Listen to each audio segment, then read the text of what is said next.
The March for Science is on. It'll be April 22nd, Earth Day. The big march is going to take place in Washington, D.C. That's where I will be, along with hopefully a few 10 or maybe even 100,000 other people. And as with the Women's March last month, there will also be many satellite marches organized to take place in locations all around the world. So if you can possibly make it out on Earth Day and go to a march, either the big march in D.C. or one of the satellite marches that might be closer to your area, I urge you to go, whether you are a scientist yourself or you, like me, aren't. But not everyone is excited about the March for Science. In fact, not every scientist is excited about the March for Science. I'm sure some of the scientists who aren't excited about the March for Science have good reasons for not being excited about the March for Science, but I also know that some of the scientists who aren't excited about the March for Science have fucking terrible reasons for not being excited. For example, Steven Pinker, cognitive scientist and author of such books as The Stuff of Thought and The Better Angels of Our Nature. Pinker recently tweeted, "Scientists' March on Washington plan compromises its goals with anti-science, PC, identity politics, hard left rhetoric." And then he included a link to the website for the March for Science, which is marchforscience.com, by the way. What was on the March for Science website that annoyed Steven Pinker so? Well, another scientist, Alex Berezow, a microbiologist and founding editor at Real Clear Science, went into a little bit more detail in a blog post about why he's not too keen on the March for Science either. He wrote that he would not be attending the march because of his quote, concern that the science march would be hijacked by the kind of political partisanship it should be concerned about. Berezow then declares that issues like diversity, equality, inclusion, and concerns about racism, sexism, ableism, etc. have nothing to do with science. Quote, "These issues are the primary concern of revisionist historians and social justice warriors, not empirically minded scientists." Here's what the Unity Principles page of the March for Science website says, by the way. The March for Science strongly supports diversity, inclusion, and equality in science.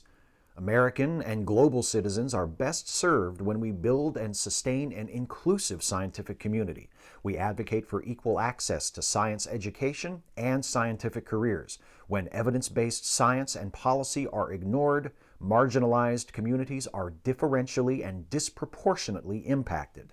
Scientists and people who care about science are an intersectional group embodying a diverse range of race, sexual orientation, agender or gender identity, ability, religion, socioeconomic, and immigration statuses. We, the march organizers, come from and stand in solidarity with historically underrepresented scientists and science advocates. In other words, why do diversity, inclusion, and social justice have anything to do with science? Because they deal with issues that affect humans, and science is a human endeavor. And in science, as in every other realm where humans live, work, study, think, create, and interact, diversity, inclusion, and equality are necessary conditions for the good of individuals and the group as a whole. Matthew Facciani published an excellent piece on this a few days ago on his blog, According to Matthew. He writes, "Advocating for diversity in science is not political. It's about being a decent human being. We should aim to make science more inclusive for everyone. I fail to see how that is political unless you are upset by people achieving equality. More brains in science is a good thing." He's right. Why are equality, inclusion, diversity, and social justice considered to be of interest to people on only one side of the political spectrum? Shouldn't everyone care about creating a fair and just society? Shouldn't everyone have a problem with people having to face additional obstacles put in their way because of the color of their skin, or their gender, or their sexuality, or their country of origin, or some other aspect of their identity that has been a part of them since birth?